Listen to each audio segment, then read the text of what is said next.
Hello everyone, welcome to another video from the Learnix Center.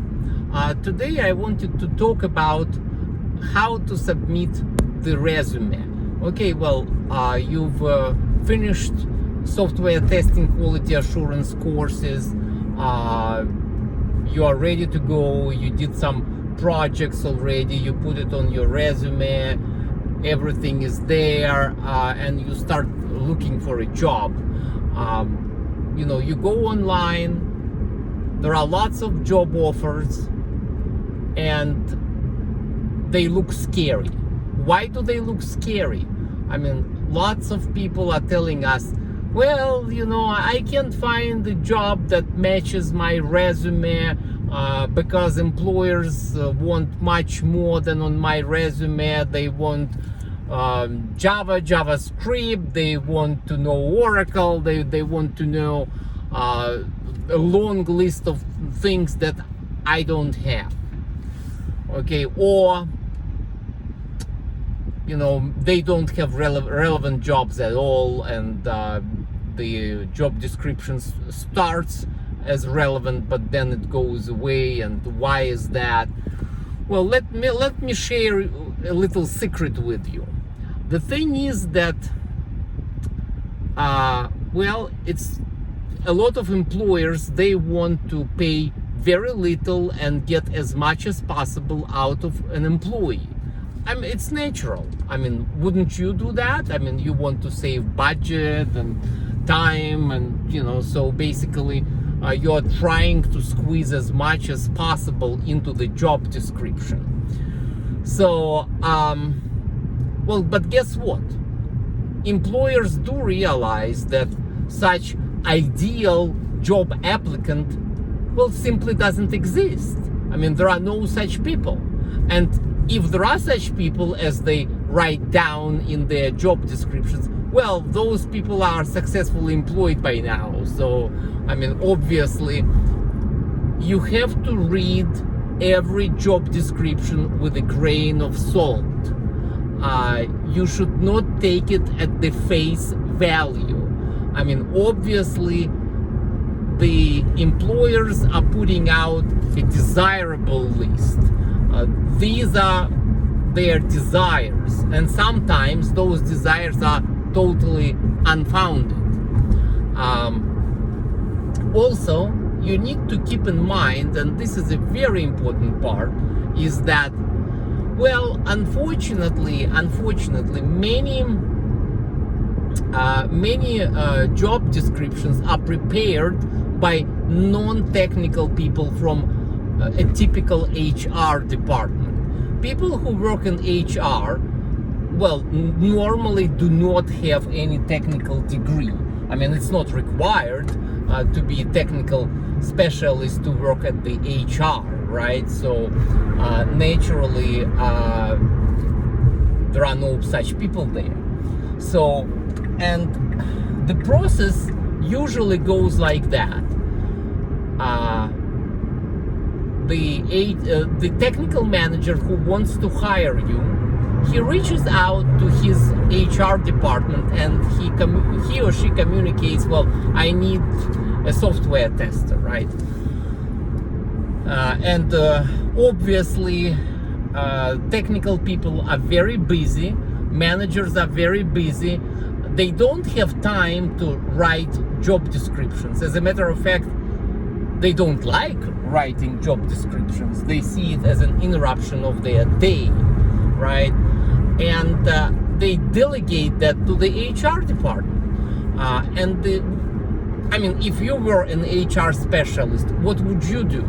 I mean, well, the obvious thing, you would go to some kind of a library of templates and you find a position description that sort of matches the desires of your project manager, technical project manager. Well, maybe you customize it a little bit and then you email it to him or her asking to confirm and approve. Well, guess what? Again, technical managers are very, very busy people.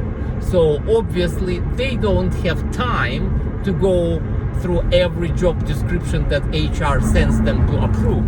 And sometimes, and very often actually, they just automatically approve whatever comes into their inbox. How do I know that? Well, I know that from my 25 plus years of experience as an IT professional. I know what employers want. I communicate with them when I place engineers with them. They talk to me. And sometimes I have anecdotal situations when I submit a perfect resume, perfect for a job description resume, and the manager calls me back because he or she knows me very well, and they say, well, Larry, this is absolutely unacceptable resume.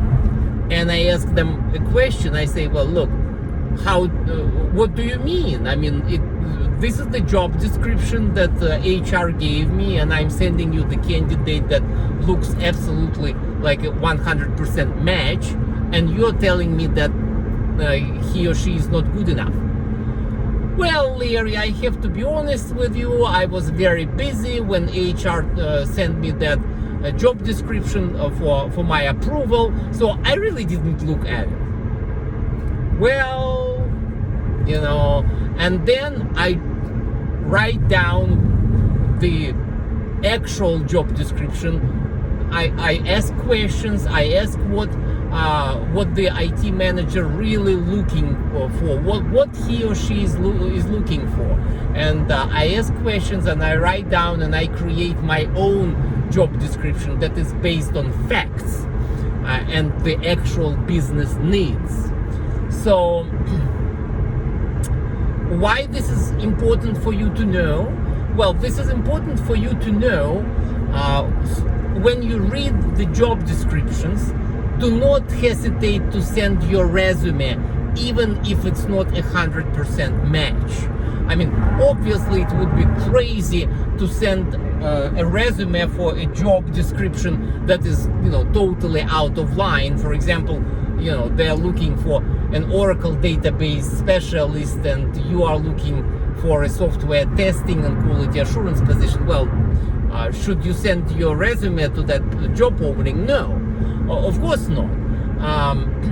But be reasonable and be very critical. Critical thinking is very important. And if you see that, the company is looking for a software in the quality assurance analyst or software tester, or anything that is matching testing and quality assurance, then you should send out your resume, even unsolicitedly.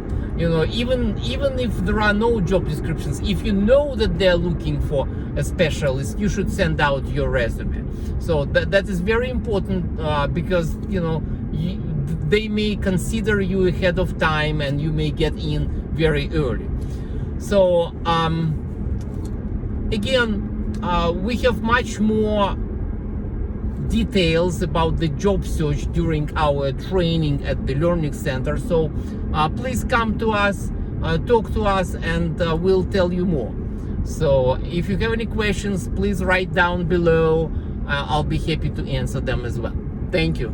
See you soon.